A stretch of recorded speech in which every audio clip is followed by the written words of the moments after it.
there's more vibration. You're strapped in, your ass is on the ground. It's pretty much, you're skating on the ground. And then you have to brake very early on a motorbike. So it was a trap for me because I'm going in way too deep.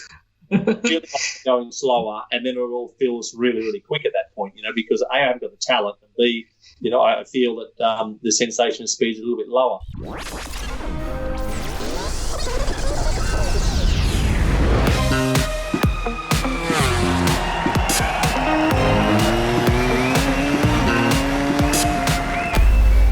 Hello and welcome to Last on the Brakes, the MotoGP podcast. Once again, trying to bring you a little lockdown entertainment.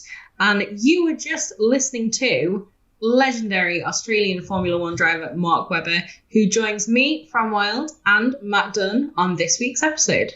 Yes, absolutely he does. This week we're going to be primarily talking about the parallels between the top motorsports on the planet, MotoGP and Formula One, how the feelings of freedom compare, and also the difference on the physical sides as well. And specifically for Mark, one of the reasons why I want to get in touch with him, we want to talk about, very appropriately, the balance between the relationship that drivers or riders have with their teams. But of course, as we mentioned, it's a MotoGP podcast. Mark's a huge MotoGP fan, so we want to ask him all about his heroes, which posters he had on the wall growing up, who inspired him to actually get racing in general, who his favourite riders in the current crop of MotoGP riders are, including his thoughts on Jack Miller's move to Ducati. Now, Fran, I'm going to pass it on to you because you were the one who made the great shout of bringing Mark on. You are the massive F1 fan out of this duo of you and I, although, of course, I do dip in and out here and there watching F1. Huge, massive respect for what they're able to do, and even more so after speaking to Mark, because some of the stuff he came out with there just blew my mind. Yeah, I think you'll enjoy this conversation, dear listeners. If you're not a fan of F1, don't be put off, because we're mainly talking about MotoGP. Because, like you say, I'm a massive F1 fan. My heart is split between the two. But Mark Webber's most definitely is in reverse as well. He's such a huge fan of the sport. I think it's really interesting perspectives when you have someone with amazing pedigree on four wheels, but also such a breadth of knowledge and love for two wheels as well.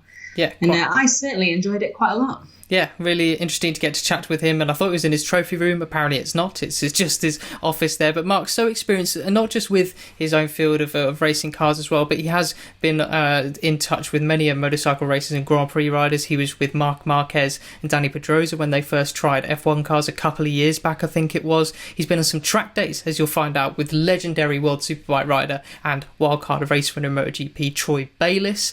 So Mark's breadth of knowledge really is absolutely huge, and loves a bit of adventure biking you'll hear about a little bit later on too. But as ever, we do want you guys we want to hear your perspectives as well, so get in touch in the comments or tweet us wherever you may feel. We want to know about your preconceived notions of the parallels between MotoGP and Formula One. Do we cover them all? Do we miss any? We're happy to chat to you guys in the comments or tweets. Please be nice, as ever. Really appreciate that. And at the end, of course, do stick around for the juicy Kenwood quickfire round, which brings up some stellar answers this time. And I mean, credit to us, Fran. High fives. Some good suggestions too.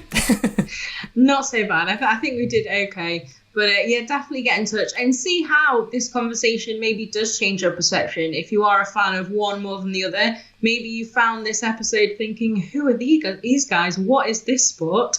And you're not from the MotoGP community at all. Let us know what you think of what Mark says, how that changes your mind. And yeah, enjoy our chat. I think it's a good meaty deep dive into some top level motorsport. And so basically want to hear like the origin story. I know we're doing some research beforehand. I got to say before we actually get going, Fran is the mega F1 fan. I also am very partial to F1, watched races with you, but had to do research before this. Found out your dad owned a bike shop when you were growing up. Is that right? That's right, yeah. So, he was a Yamaha dealer, so mainly dirt bikes and agricultural too. So we were quite rural, so he did a lot of ag bikes, ag machinery, but not much street high-end performance bikes. But, I mean, I was only young then. I wasn't allowed near. I could get on the YZ80s, 125s and 250s, but not on the street bike. So, but no, that's how it started, mate. Two wheels, Wayne Rainey, Kevin Swans, Mick Dillon, Eddie Lawson, they were posters on my wall, apart from obviously Ian McPherson and all the other. I had, fast guys and fast women. Excellent. Good combination. So it's quite an Australian kind of classic situation, that is, isn't it? We see it with Jack Miller, Casey Stoner as well. Dirt bikes, rural, having that space and freedom to be able to kind of try that out. Is that then where your kind of passion for motorsport in general came from? Absolutely, yes. Very similar to the boys. We were very lucky. Australia there's a lot of room. And, for us, we didn't need a lot of room to have much fun, and it's not until you sort of travel around and come to Europe and sort of realise that there is obviously less room, that, you take it for granted as a young lad, whether you're 5, 6, 7, or 8 years old. Dad said there's a paddock you can ride around in there, and there's a jerry can, you can fill your bike up and keep riding and just stay on the bike, actually, and that's all you got to do. So I think that was a really nice burden to have, like in terms of the resilience and the character that I personally got from being able to go out and learn the mistakes that you can make and have all that space. I'm not talking thousands of acres. I'm just talking about at least a little bit of room to go out and start practicing your bike, and that was really enjoyable. So yeah, I think that when it's like a language, when you learn that from such a young age, obviously it's ingrained in you so early, which was very beneficial. What point did you stop from? So I guess you grew up then riding bikes in your backyard or karts and stuff like that. But was there ever a time where you actually thought, bikes, cars? When did the distinction come around? I think naturally it was my parents, mate. To be honest, because I had the enthusiasm for both, but just by some miracle, the bikes, whether it was because Dad had the dealership there, and they just sort of got weaned away from me. Magically, they just sort of started to disappear. Was that a mum who did that more? Yeah, and I think there was one day where I actually had a pretty big off, and I didn't have much skin left on me, and Dad didn't take me back to the house. He just took me straight to get me cleaned up, probably at A&E. And I think that's when the penny dropped that we might need to change regimes. In terms of my appetite for, I had such a lust for, the speed and enjoying, the independence of using that type of machinery at a young age. And also in the town I grew up in, there was other, tricky distractions in terms of, you can get into mischief. And I think Dad knew that, if he could keep me just ticking over in the go-kart, although we were not uber professional by any means, we weren't traveling around the country with, flash this and flash that. It was reasonably humble, to say the least, but it was a very good distraction for me because I loved it and I was doing his head in with it, which he loved, because he said, if you're doing my head in with it, then we're going to go with it, but I'm not going to be forcing you to be doing these things. So, so around, mate, the transition happened around 12 years of age. Wow. Yeah, that's I've got to say the hearing then that your dad was like, you got to love it to be able to carry on with it. That's something which you hear time and time again. Actually, the most successful guys, their parents have just sort of encouraged them to love it more almost. But then actually, I suppose then you do get some guys whose parents just train them to be robotic winners, and that's it. But it sounds like you were very much the case where it was just bred around you enjoying it the whole time. That's right, buddy. I think that we rarely had a crossword. Like I was so, again, like Dad. He was, he wasn't like, oh, fifth is great, let's carry on, just keep doing this, fifth and sixth is great. But he had this really good temperament that, I had the desire and the sort of, I suppose, the self-discipline. Every day's a school day. I'm still learning now, don't get me wrong, mate. But when you're coming through, you're like, I want to do better. I want to beat that guy. Like, how's he still doing faster lap times than me? I want to sort this out and I want to get on top of it. And naturally, it was a pretty good, it was a tremendous relationship we had, but he just had this good way of still not having friction between us and having this unwanted tension of his goal and my goal. Like, it wasn't about, he didn't unload on me when it wasn't going, my way. He was like, okay, well, how can we do better next time? Which was really good. That does sound like a pretty healthy kind of situation there to both make sure that you still love it and make sure that you kind of keep progressing and stuff. But there are a few similarities between the sports and modes of transport as well. There's also a lot of differences. But what's your favourite thing about bikes? Because even in an open cockpit car, it's a very different situation to being on something and just outside. No question about it. I think that, bang for buck motorbikes are the best motor transport in the world. What you can do on them, especially like I'm going through a bit of an adventure bike phase at the moment, whether it's on a BMW 1250 or there's lots of adventure bikes out there, but I've just done some good trips in Australia, which I really, really enjoyed. I love the sunrise, the sunset, taking nature in, that sort of, like, as you say, it's sort of the cold wind on the neck. So it's very visceral. In a car, you don't really get that. You just drive along, okay, this is cool, this is fine, but it's not as engaging. And I think that, motorbikes have always done that. And I've got so many heroes that I look up to, whether they're, past racing competitors in terms of two wheels or guys that just did it recreationally. But there's a lot of really, really old motorcycle guys that are just still so cool. They're just cool guys. They just are, because I just think they're so switched on. When you ride a bike, you've got to be engaged. You've got to be using everything. You've got to be, you've got to be coordinated. You've got to have your middle ear fired up. You've got to be, because it's real and there's consequences. So in terms of your own decisions. So I think that's enjoyable for someone like me who had a different career, of course, in terms of competing in car racing, but going into recreational motorcycle riding, it's really enjoyable because, it makes you feel sensational when you get it right. It's so technical. You're never, ever going to get it nailed. Every time you can find 1 or 2% to be better. And you can do it with buddies too. Like, look at these road rides you can go and do if you want to have a little campfire, you want to do this or that. Of course, track days, which I haven't. I've done a little bit of track days. I did one with Troy Bayliss actually in Australia, which was frightening to say the least. But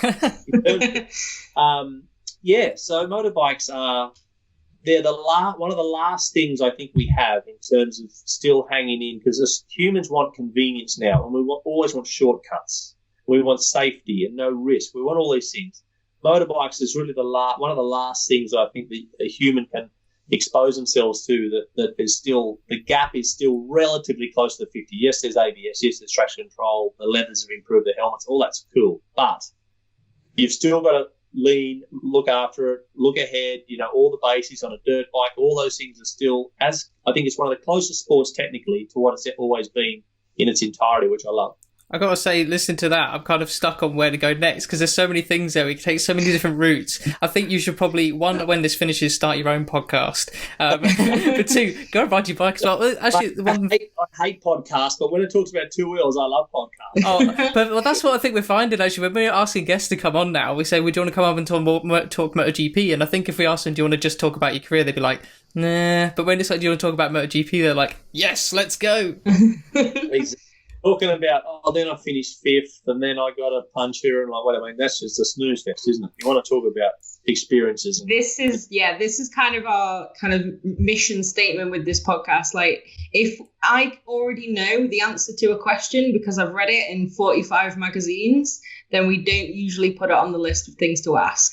So hopefully, if we bore you, please shout up and tell us. No, that's not on the brief. Because the people that we put on the list as well, we're thinking of how stories that you've got in your career are quite relatable to what other people have got, and sort of just making general comparisons to the sport. But in a bit of a follow-up to what you were saying, I do want to ask about the freedom feeling that you get when you're at maximum speed in an F1 car compared to even when you're just on an adventure bike or trying to chase Troy Bayliss on a track day. How does it compare when you're in that cockpit? Because it must be so intense, and I'm pretty sure in the old hyperbole around like the Netflix series and everything like that, people did say there's a freedom feeling about that speed. But what's the freedom feeling like compared to a bike, do you think, or do you know? Well, because I was reasonably highly trained to drive an F1 car, that was my skill set. I was certainly more relaxed, and felt I knew what I was doing. I could trust my own decision process to a degree. And it was a job. It was a responsibility. Whenever I drove that car, I had an absolute job to do, representing myself, the team, my country, and getting results done. Whenever I'm on a motorbike, it's much, much more, it's less serious. It's more enjoyable. Not that I didn't enjoy my F1 career, but it has a different intensity about it. Yes, doing 350k an hour at Monza in an F1 car, clearly it's quick, and you're.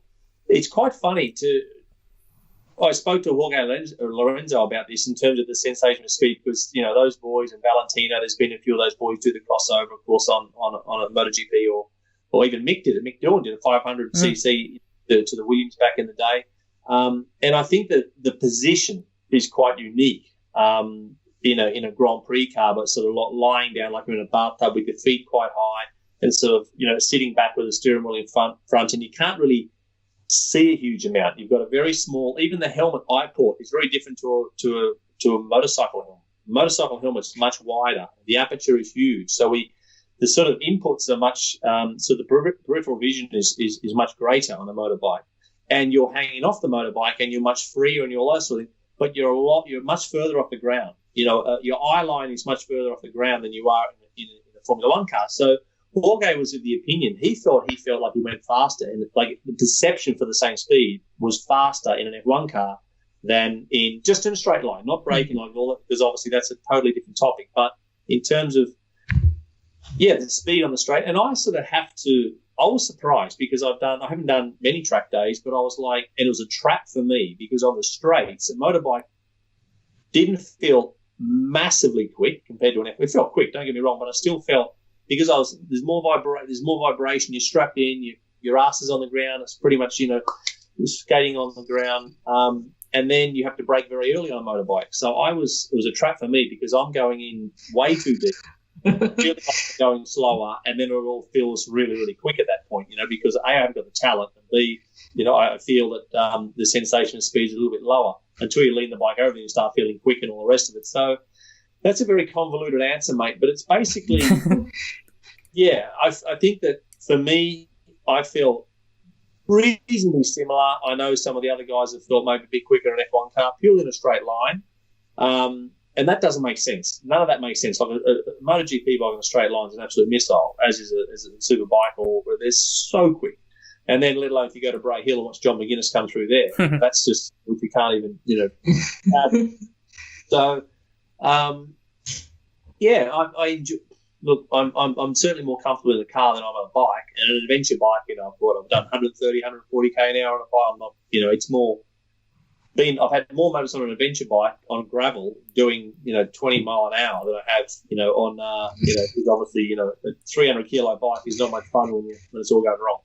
Going on from that then, and that kind of perception of speed, certainly in F1 there was last year, I think it was last year at Suzuka, there was the onboard footage of Charles Leclerc going around 130R basically one-handed. And a lot of people are like, oh, this shows how much easier it is. Yeah. I think sometimes MotoGP and bike fans can kind of not really grasp the fact that, the car's stuck to the floor, but at some corners it's like the force on you is just incredible. Yeah. Do you think the challenges have just got different in terms of that in F1, or do you think it is maybe a little bit easier than it used to be? Actually, both of the sports have gone on a similar journey in terms of the penalties. Like, if we look at early phase motorcycling, without the electronics and of course the equipment was very, very basic. So the guys were getting very big injuries there. The same for us, in the 70s. I mean, that was the killer years. Cars were exploding, fuel tanks going. So in terms of the safety and the consequences for the riders, and drivers, I think it's been a similar journey in terms of equipment.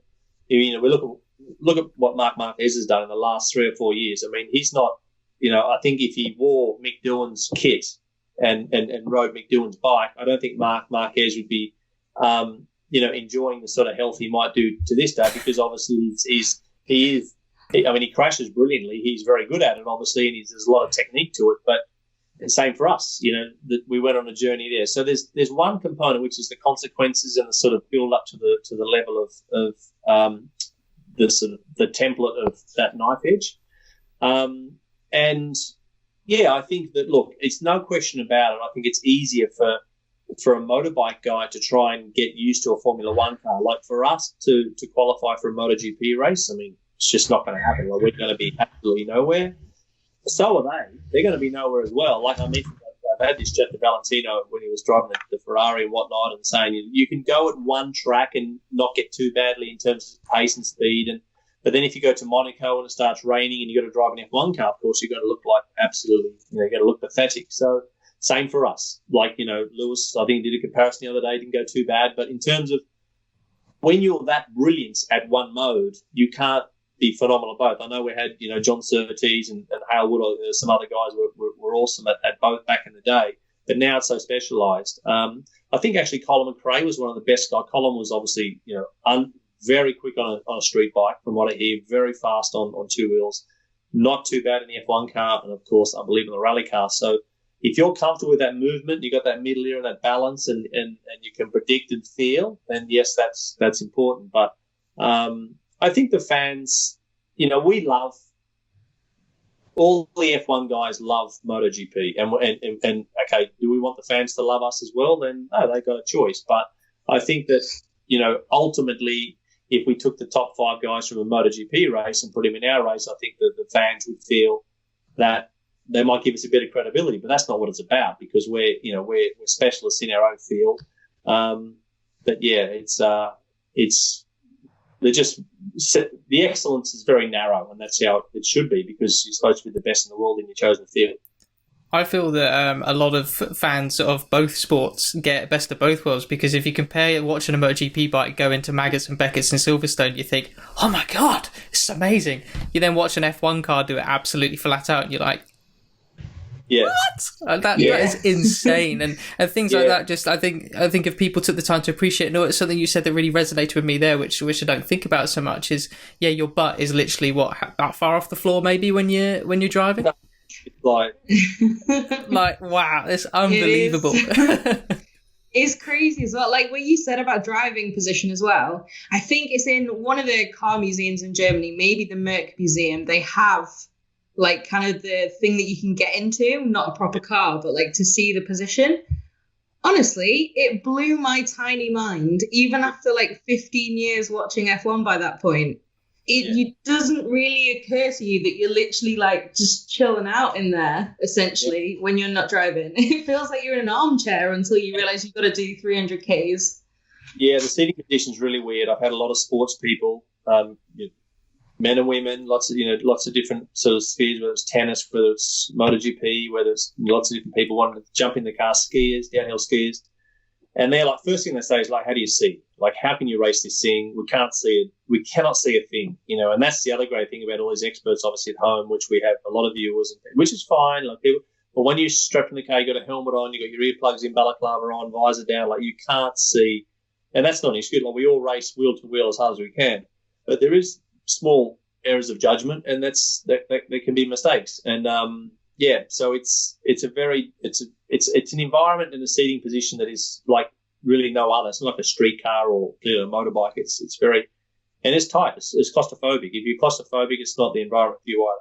You're very when on Twitter you're quite vocal, and you're more unhappy to talk to fans. Is there anything you ever found that some of the bike fans who might be like, who begrudge sort of F1 a little bit? Is there anything you wish that they knew about what it took to drive an F1 car that's not so obvious that perhaps they don't realise sometimes? I suppose probably the G-force is something which is hard to explain. I think that they think we're lesser men because obviously we can walk away from the crashes. I suppose that's something which the MotoGP guy, which we are, like that. It is. There is different consequences, and that's why there is a tremendous amount of respect. And I know, and I can see why people follow motorcycle racing, because it's a brilliant sport, and that's why we're here today talking about it, because we love it. Why do they not gravitate so much to ours, or why would they be negative towards ours? I'm not sure, mate. I think that there's also because we have manufacturers involved in MotoGP as well, but we have bigger just by volume, because there's more Mercedes and Porsches and BMWs sold globally than there is obviously motorcycles. So obviously you have this disproportional amount of funding and resources that go into making things faster, quicker, leaner, meaner, and it's all relative in both sports. But whether they get frustrated with the pay, obviously the MotoGP guys are paid well, but obviously they've got that component. So there's not many. It's just the minority of people that might be a little bit negative towards our sport, but ultimately we love their sport, so it's all that matters. We love your sport as well. So that is definitely. Yeah. And so I think one of the other things that's interesting is, okay, there are differences and everything else, but motorsport is quite unique compared to a lot of other sports, because like in football, you've got a load of people on the pitch all working together as a team. In F1, in MotoGP, obviously you have that team, you have that support structure, and they're incredibly important, but they're in the garage and they're not in the car with you. In addition, your teammate is the guy you want to beat, not the guy you're passing to most of the time. What do you make of that difference? Do you think it makes motorsport something that stands apart a little bit compared to other kind of sports?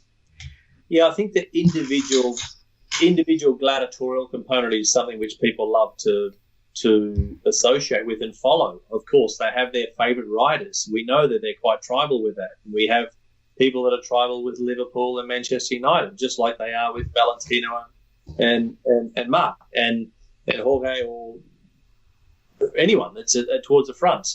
So same with us. You know, there's going to be tension just because fans gravitate towards one individual. But you're right. We have all of the surrounding noise and all the preparation that goes with that. You know, Marc Marquez knows that the guy that does his front tyre blanket, you know, at Le Mans when it's normally freezing cold, that he needs to make sure that guy's done his job right, because no one at home will never know that guy. But he's a key factor in the first lap of a Grand Prix or whatever. So they've got lots of different dominoes effect that these individuals play such a key role in our preparation and our success. You know, without the team around us, you know, we would, and it's very much a cliche, obviously, but it's actually like that. We cannot go and prepare our own bike and go racing now. We cannot go and prepare our own bike and go racing. We are so specialised now. We turn up and get in the garage, get the notes. Here we go. Everyone's well briefed, prepared well. Go out there and do it. So you've got that brilliant sort of brotherhood and, of course, or team spirit in terms of male and female. Everyone's in there together, which is sensational. But you're the end product. You're the end user. You're the guy that's going to go out there and make them proud of all of the work they've put in. So that's really, really cool. And long may that continue. So then I want to ask from that then is your, like, when you talked about tribalism and favourite riders, you mentioned at the start of the interview that that Schwantz and Rainey, those guys were your main heroes looking up. In the last 10 years or so, who have you been your main guys then that you've been cheering for? Or did you have any? Yeah, well, naturally, you know, still I'm close to Mick Doohan, and I followed Mick a lot when he was racing, which was great. And then obviously all of his mechanics stayed with Valentino when Mick retired. So I had a natural sort of slipstream into just sort of hanging out in that box, and because I knew JB and all the guys, still do to this day, which that, you know, it was always nice to just go there and experience the sport that I love, but able to get such a good lowdown on how it's all going without interrupting their work, because they've got a job to do. But I just wanted to keep it, you know, get a little bit in my veins and then soak it up, which I loved. And then so naturally, you know, out of that come a good relationship with Valentino, and then obviously through Red Bull with now, you know, Mark, I helped him drive the Formula One car in the last few years, which has been good. I mean, you cannot help but admire how he's lifted the bar and really literally puts that bike on his back and goes out there and just finds a way to get results.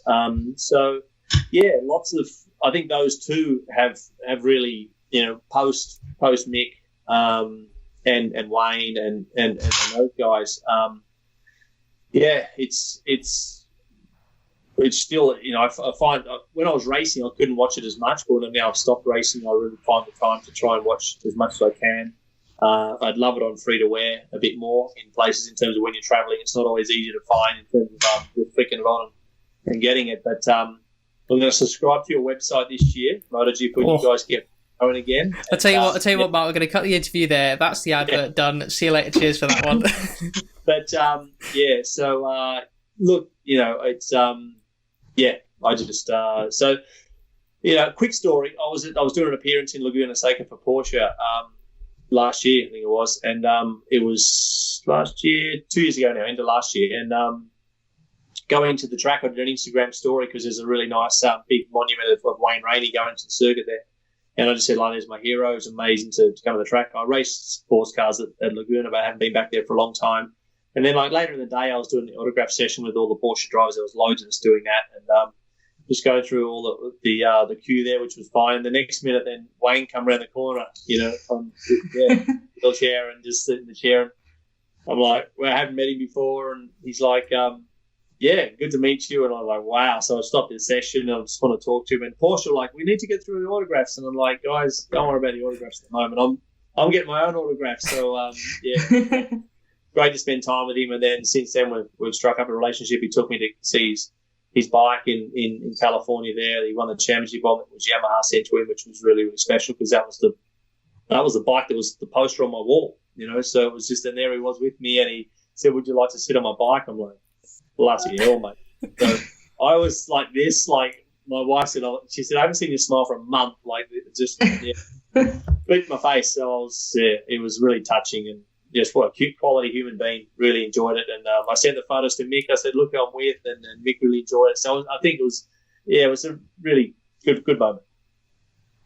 That sounds like a good move. I think a lot of people don't seem to realise nowadays that their hero also has heroes. And I think it's an interesting thing sometimes because you get such huge amounts of followers, especially in F1 and then obviously endurance as well. We do in MotoGP.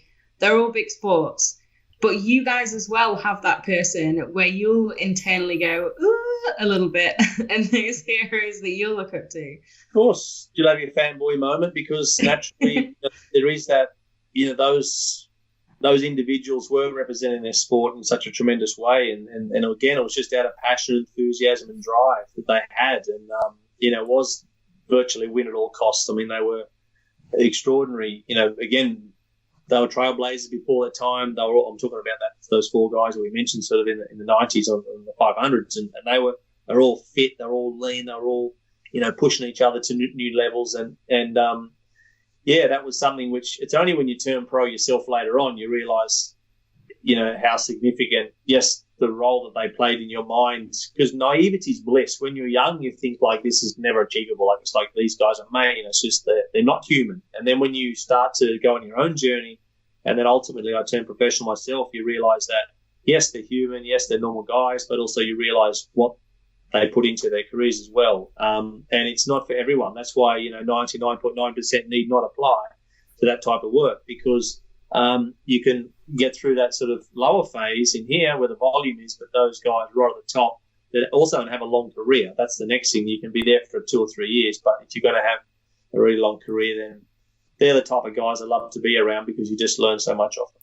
Something I found very fascinating, even just in our very, very small roles in the sports, of doing these podcasts and everything like that, getting to meet some of the guys that I look up to. When I was a kid, I was, 4 years old, watching Steve Hislop and Neil Mackenzie go around Thruxton. They were my thing on the Cadbury's Boost Yamaha. Yep. But then getting to speak to people 95? Now. 96, 97, 98. Yeah, yes. Yeah, and so during that, I'm looking up, and they're like my superheroes. You get so nervous, but then getting the actual chance to speak to people like yourself as well.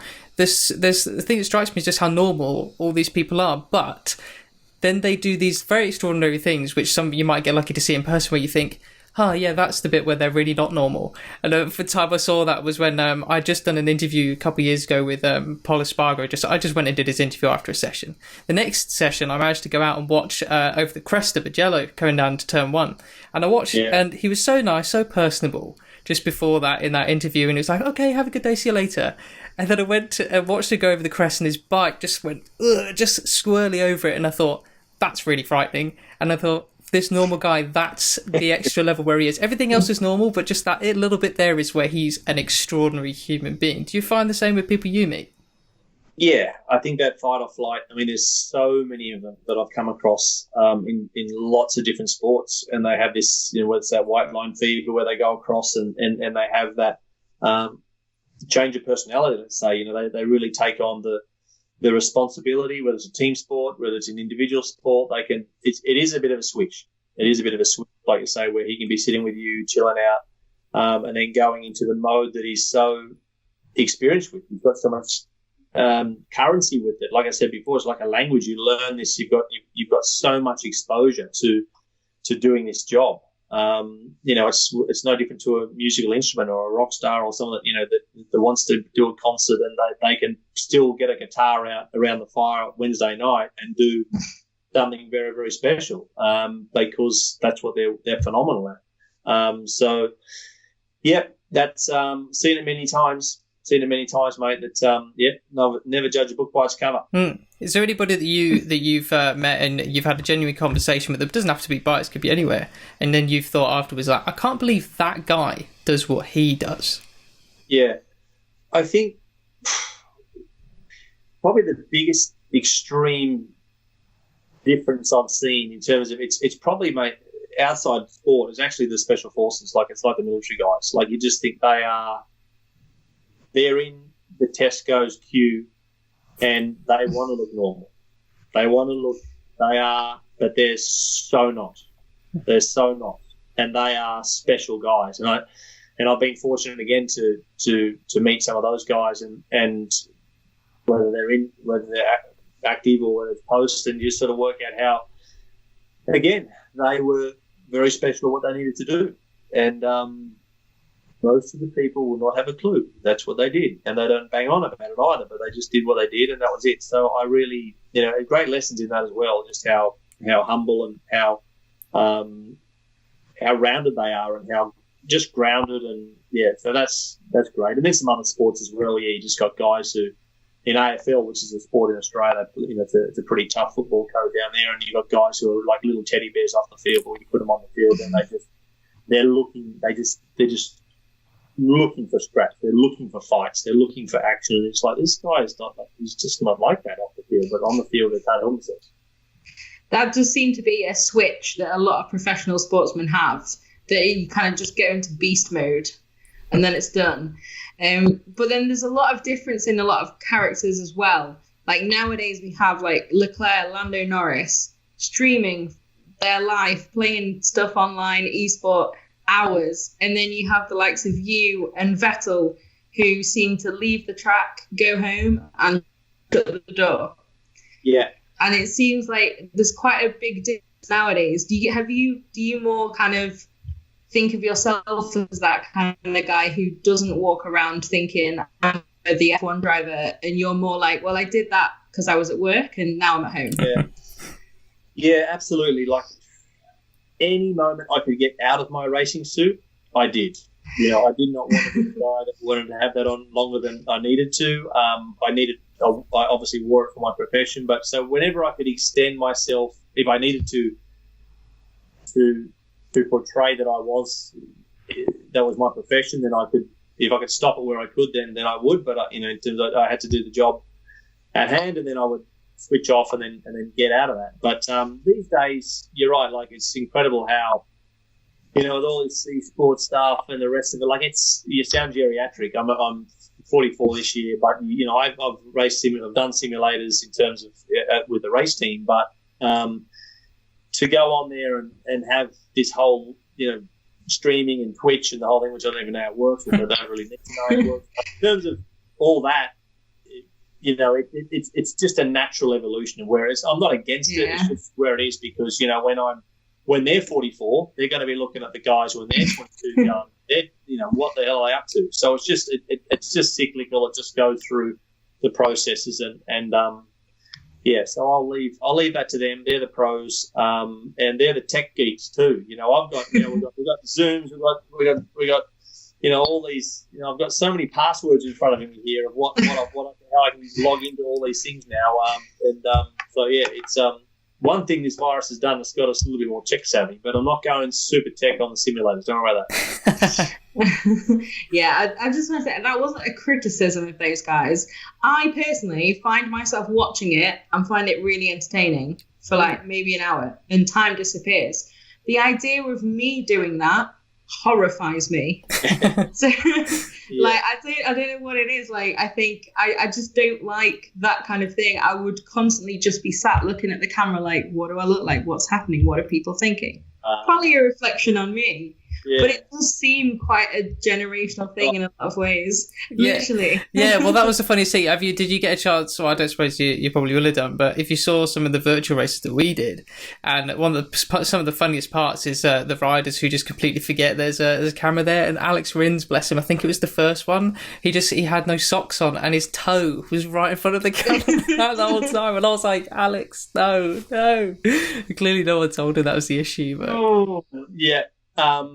Well, if you're going to lose your esports virginity, you might as well go in style, right? Exactly. Absolutely. Fran, I'm going to steal one of the questions, topics which you wanted to bring up, actually, because I do want to do a relatable topic from your career to MotoGP. So obviously we don't have to go into records with teammates or experiences with teammates exactly.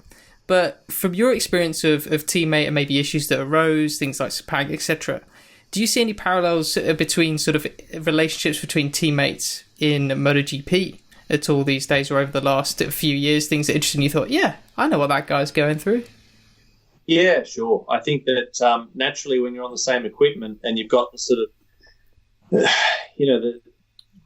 the team is in a position to win, that's when it gets challenging. I think that when teammates are fighting for thirds, fourths, fifths, the relationship can be a little bit better. But when you start to go for wins and world championships, then it gets really, really frosty, because ultimately it doesn't matter really what colour the bike is at that point. Like if it is Valentino and Jorge, as we know, that was challenging. But it's like, even it doesn't matter who, as we've seen with Valentino, whether it was Casey Stone or whether it was with Mark or whoever, that could have been a teammate or it wasn't a teammate. There still was issues because it was around victories was the problem. And if you've got this then in house as well, it can accelerate that tension, because trust can be.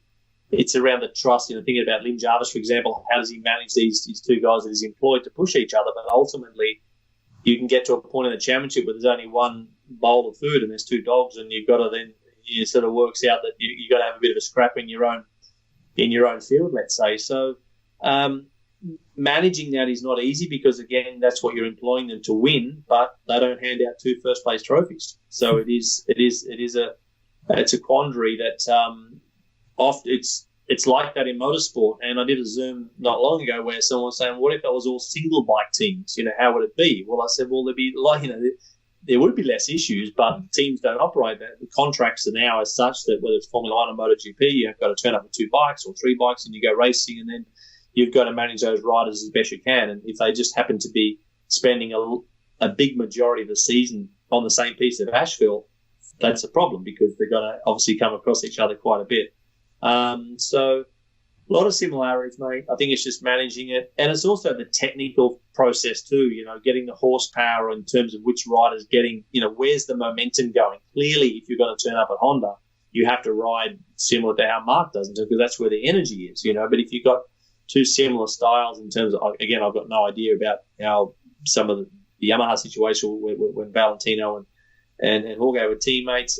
Same with Mick Doohan back in the 500 days. Well, Mick, he had so many injuries, so then he had to break on the, he actually, ergonomically changed that bike, and then people were like, well, we want to copy that, we want to do it. But because they weren't injured, they didn't need to actually do it, so they didn't have to cross that bridge. So technically, he took that Honda on another journey that only he could sort of handle, and he made it work for him because that was his way, and he was highly successful with that. So if the team go with you and you've got the belief from the team and the people that are funding the R&D, that's another big component too. So yeah, it's that comes under all the professionalism topics, of how you're going to be a pro with not only yourself in your own career, but the people around that are going to manipulate the performance of your bike in the way that you want it to be consistently, whether it's, all the different tracks around the world they go to, that you're going to be comfortable to win a championship on. Yeah, it is. It's a topic with a lot of parallels between the two. And there's obviously a few situations where there's been obvious signs of either team orders or the team putting their eggs in someone's basket. Like, I can't really think of a MotoGP one quite. We had the suggested mapping 8 at Sepang, which seemed like it was very much a team order. And it's the personalities of who's in charge that has to try and keep that mood different? Or do you think sometimes it's just going to break and you just have to keep going and deal with the fact that there's also that kind of friction? Yeah, well, you certainly know what you're taking on if you go, like, look at this, for example, now, Sebastian Vettel could drive for Mercedes next year. Highly unlikely, but obviously that's going to could be a challenging situation, not only for both the drivers in terms of handling those two guys there, but also the media, the whole thing. Just, you are loading the dice for potentially more headaches than less, because Lewis is, in a great place and he could do very, very well with the situation as it is at the moment, which is him and Valtteri. Mark, the same thing. You might say, Danny Pedrosa had a phenomenally long MotoGP career. His size, the way the results he got on that thing, it was incredible. But to have, we haven't found anyone to match Mark yet, but probably the best scenario, which you mentioned, the Yamaha wall, they were very, very even for a long period of time, and that took a lot of management. Did all of us as a neutral see some amazing races like Barcelona? Obviously, some of these incredible things that happened. Unbelievable. I still get goosebumps now looking back at the race whenever I want to watch it, which is awesome. But that's stress for the team. That is horrible for the team because they could be both outside in the hay bales, and then third place comes through another manufacturer. Job done. So you got to know what you're taking on. If you're big enough, ugly enough to have a wall down the middle and being able to handle the two alpha males in that situation, and culturally different too, right? Pretty much it was a Spanish team with Jorge, and then you obviously had Valentino with a mix of Italians and Australians. But the way they went about it was clearly very intense, and they both had their job to do. Valentino is box office in terms of the sport. He's for manufacturers. He has a lot of pull. But yeah, I think the writing's on the wall. You know effectively what you're taking on. Unless it manifests itself. Of course, a young guy can come from nowhere and cause headaches, which often you see, like the changing of the guard in the course of a season. Well, we didn't expect this. Where's this guy come from? Well, this is an issue. So, yeah, you might have to deal with that, but that's a good problem to have. And then you've got the other guys as well, not just teammates and things like that, but you've got people inside your manufacturer. For example, nobody, like you mentioned at the end there, nobody expected Quartararo to come in last year and be as strong as he was. And then now, well, there's all sorts of headaches going on at Yamaha and I suppose at Petronas at some points because we got no racing at the moment, but then Quartararo's already signed for the factory team next year. Obviously we're meant to be going racing at the end of July and stuff, but yeah, that just adds another dynamic, especially when it's almost so out of the blue like he was. Yep. Yeah, no, he was very comfortable past it, and that was awesome to watch. That he put the cat amongst the pigeons really quickly, and it wasn't a fluke. It was clear that he was special, and even I'm not saying that it wasn't a professional environment that he was, but clearly there's going to be 1 or 2, 3% more professionalism at the works team in terms of what he's going to have access to. So that's only going to help his performance. I think another thing as well is going to be interesting with Andrea Dovizioso with so much experience. Now, sorry if you don't like this comparison, feel free. There are a few parallels between you and him in the way that you really seem to hit your stride, certainly in terms of results, a bit later in your careers. Correct. Both Red Bull athletes as well, to give them a shout out. But do you think sometimes this rush, we talked to Neil Hodgson about this last week, there seems to be a rush to sign the new guy as soon as possible, but sometimes you can unlock more from yourself as an athlete and from a new environment, even when you're not maybe 22. Yeah, sensational points. I mean, for me, I felt I was ready, around 25, 26, and I still believe to this day that I was, but I didn't really have the environment to win in. But I was continuingly to be gain that experience and the school of hard knocks, and with failures comes education and getting taking the adversity and putting it into a positive and getting more experience with that. So yeah, you're right, my career was, in a way, I was very much loaded towards the end of my career in terms of the lion's share of my success was at the end. Now, was that down to experience or being with the right team? I'd say more in the team environment, but yes, Neil has a great point in terms of, we can rush into, the next big thing. If you have big security on him, which is sensational, are you going to have a lot of bikes, say, in the tyre barriers? Yes, you are. We're going to prepare to have some of those. But as long as the loyalty is reciprocal in terms of he's going to be with you for a long time, then that's a brilliant investment. But if you're going to have to go through that pain as a manufacturer, then it's going to be hard to keep hold of him. And that's obviously a really big challenge because, like I say, someone like Dovizioso, pretty reliable. He's not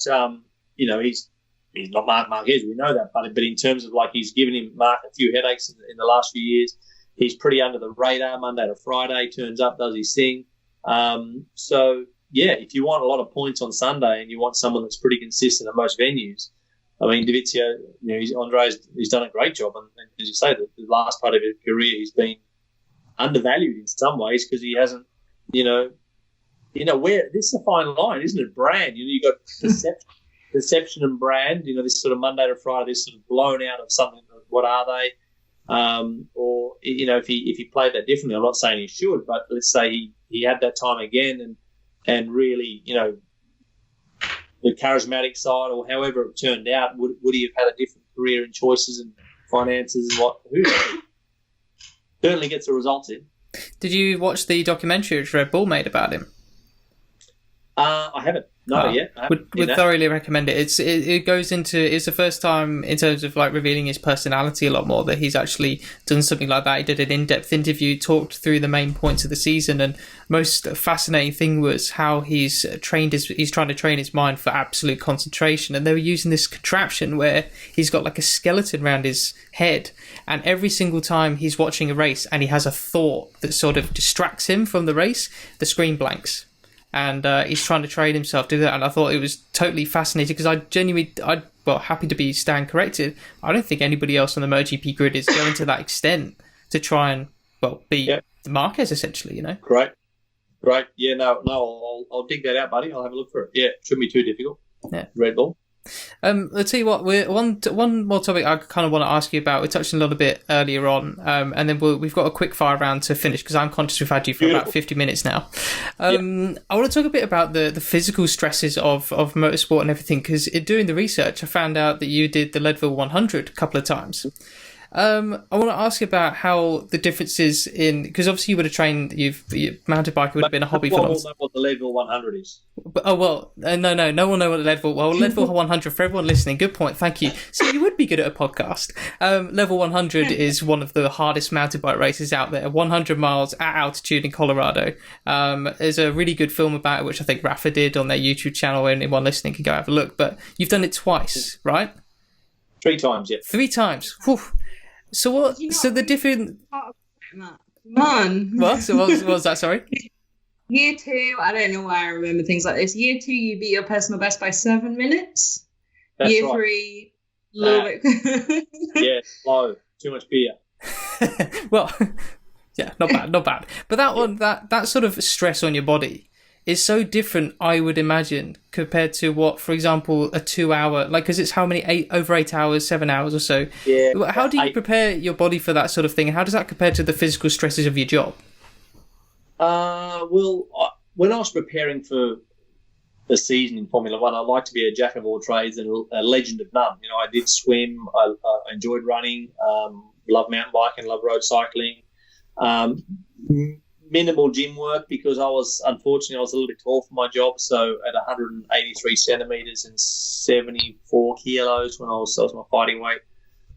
So if I put too much muscle on in terms of too much strength, upper body stuff, then obviously that would be to my detriment in the car. So I had to find these. Well, I enjoyed the cardio sports. Don't get me wrong; it was never a chore for me to apply myself on the fitness side of things, which I enjoyed. It's also a bit of an escapism. I love being out in nature and just gyms in general. I'm not a fan of gyms and guys doing the bicep curls in front of the mirror and checking them tattoos. It's not really my bag, but I prefer to be. Yeah, I mean, I seek great satisfaction in and some people think it's weird, but from a sadistic perspective, I suppose. But in terms of getting mountain biking and climbing a ginormous or riding up a ginormous climb for an hour and a half or 2 hours.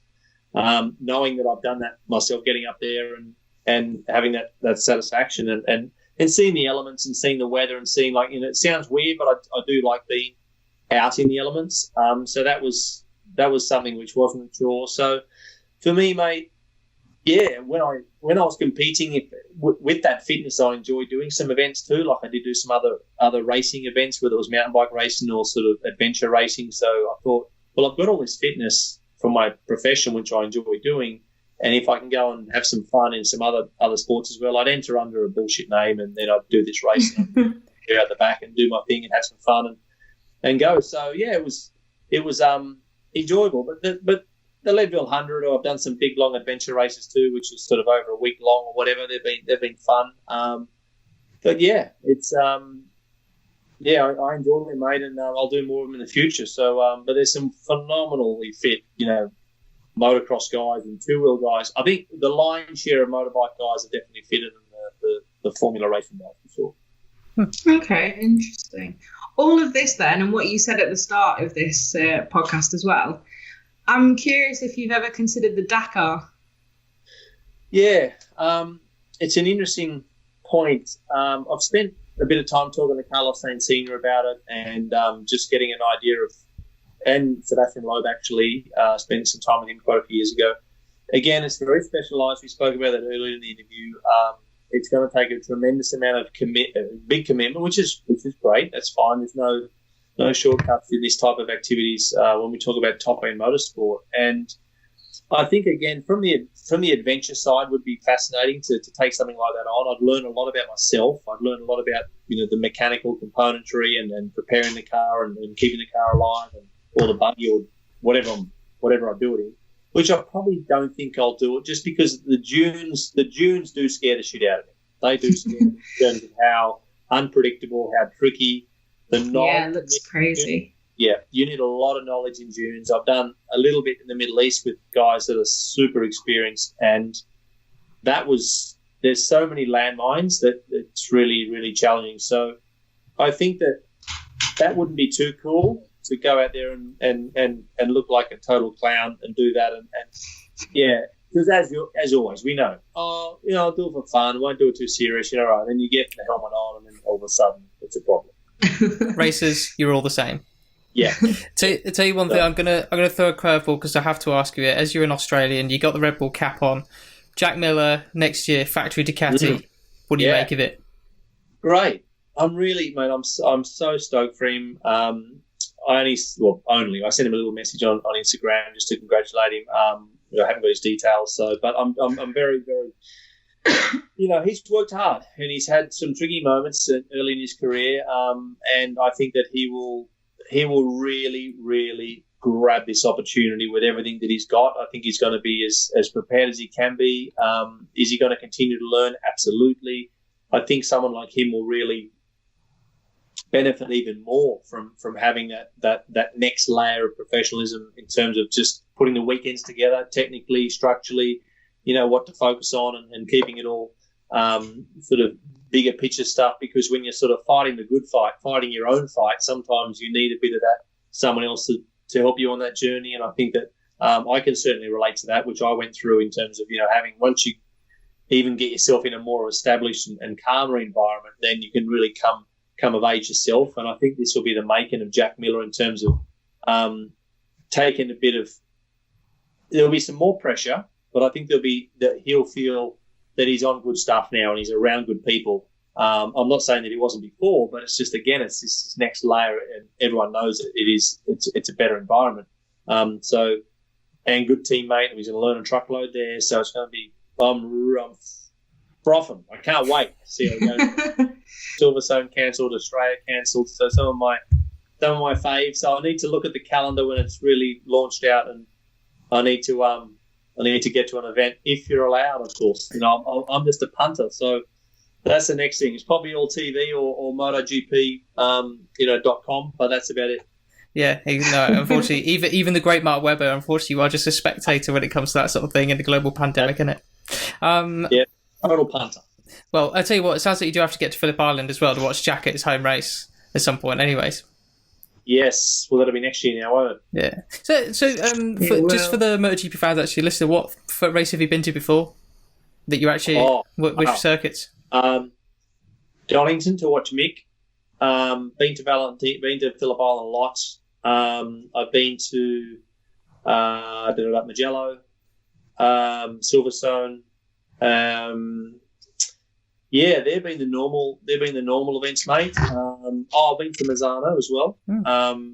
That was the year I took loads of mates, and they were all ready to have the big watch Valentino at home, and I bigged it up 6 months out, all planned, busy guys, all come in, and then that's when he broke his leg. So I didn't. Oh no!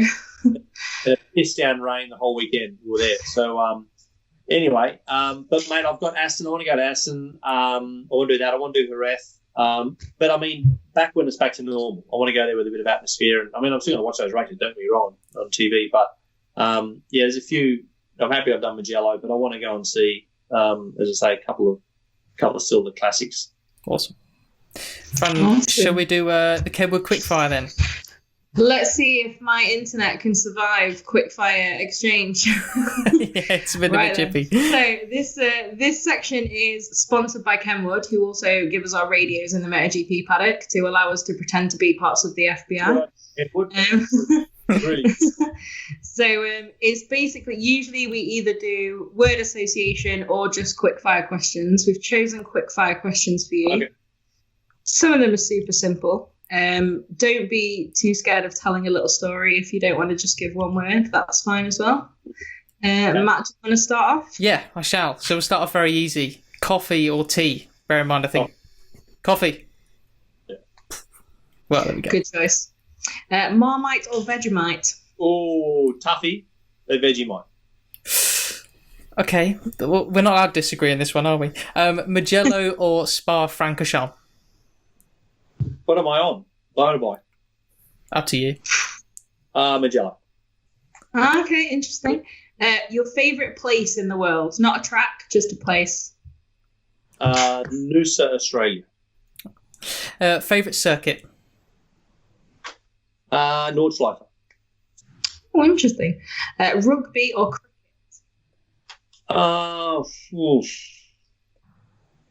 Wow. Probably crickets, but I'm quickly falling out of love of both at the moment. Shame. Which is tougher? Sorry, we asked. Yeah, opened up a wound. Which is tougher on the mind, the Leadville 100 or the Graveyard Shift in Le Mans? Great question. Probably Leadville. Okay. At the end of Leadville, when you're tired, mate, that's hard. That's hard. You gotta be pretty tough mentally to keep pedaling. I bet. Honestly, I found it tough mentally just to read the altitudes. I cannot imagine. Honestly. Okay, so who has been your best student that you've showed how to drive or helped them out with some tips? Ooh, best student. Street car or racing car? Race car. Race car. Oh, shivers. Probably Brendan Hartley. Okay. Okay. Yeah. Probably my sport. Yeah, like not that he needed much, but it was just, I think we just had a good, I mean, as one team we were great anyway. Timo Bernard and Brendan and myself, really, really good little team. But I really enjoyed working with Brendan. It was good fun, and I hope that you got a little bit out of it. It was good. It was really rewarding. Okay. And favourite on-track moment of your career? Probably my first Formula One victory in Germany, 2009, or also winning the Monaco Grand Prix for the first time in 2010. So, they were pretty reasonably large days. They were pretty impressive, yeah. In my mind, I felt very completely stoked and relieved and happy. And, yeah, it was, I think, over 20 years between Drinks for Australia and winning at that level, so I had a bit of a job to do. What about your most unexpected win? Most unexpected win. Probably.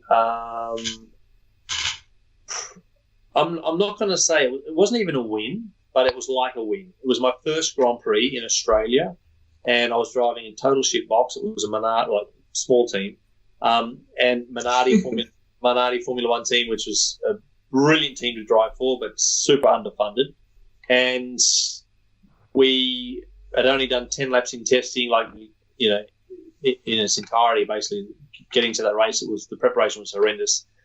Finished the Grand Prix, finished fifth, which was unbelievable. Got World Championship points because everyone took themselves out at the first corner. The race should have been red flagged all day long, but it wasn't because it was in Australia. The race continued, and I got a result. So that was a fifth place, but it was worth 3 victories. Oh, that's nice.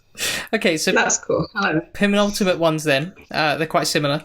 Describe F1 in 3 words or less.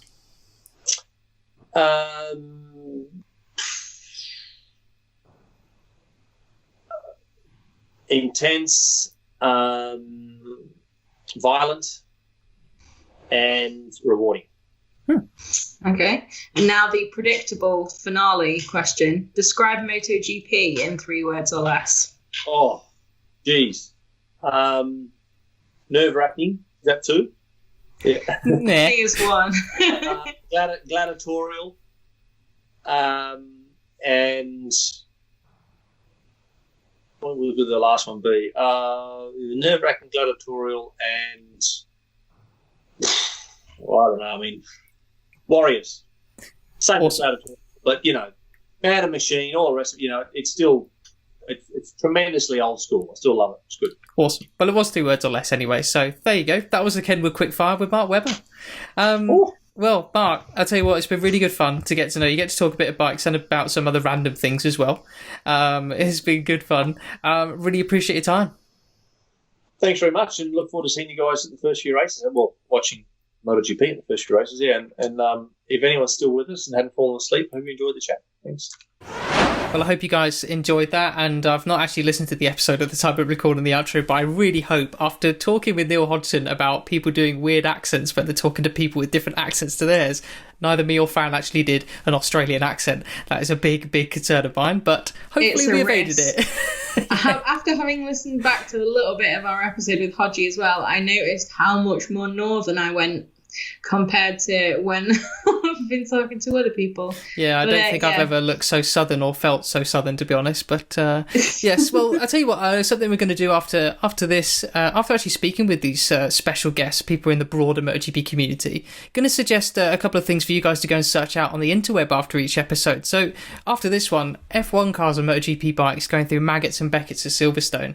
Go and check that out. Next up, also F1 cars through the swimming pool chicane in Monaco. And then, of course, please go and check out the Leadville 100 bike race, because that is a true beast. Fran, something else that cropped up, and has cropped up quite a lot in us doing these interviews, is we chat to a lot of pretty ordinary folk doing very extraordinary things, it seems. I think so, and that echoes back a little bit as well to our podcast with Neil Hodgson when we were talking about paddock preconceptions and actually how everyone's so friendly. And I think that's true about so many athletes and people who are famous in terms of a brand image and their job or what they do. But underneath it, most people are just normal, but they have an exceptional skill set or talent that allows them to do these incredible things that why we celebrate. Yeah. So I think it's an interesting dynamic, I think, definitely. And a bit of a different one in next week's guest, however. Yes. Because it's not necessarily a sports person. No, but we are switching... Yes, switching the tone to motorcycling through and through, not just the actual racing aspect, but motorcycling and its role in broader society. We've actually got comedian Ross Noble joining us. We have. I don't know where he actually is in the world, because I thought he was in Australia at one point. I know he had some shows there, and then he's got some shows in the UK, so we'll find out when we actually speak to him, which we will have already spoken to him by the time this comes out. But Ross Noble, massive biker, loves his MotoGP, loves his World Superbikes, Isle of Man TT, BSB, name it all, and I can't wait to speak to him, because I'm sure he's got a heck of a lot of stories to tell about riding beyond racing. Most definitely. And of course, another exceptional talent, just not within sport. So I think it'd be a good, interesting perspective for someone who's coming at it as someone who loves riding and bikes and therefore is also a fan of the sport. Hopefully you'll stick with us for that one as well.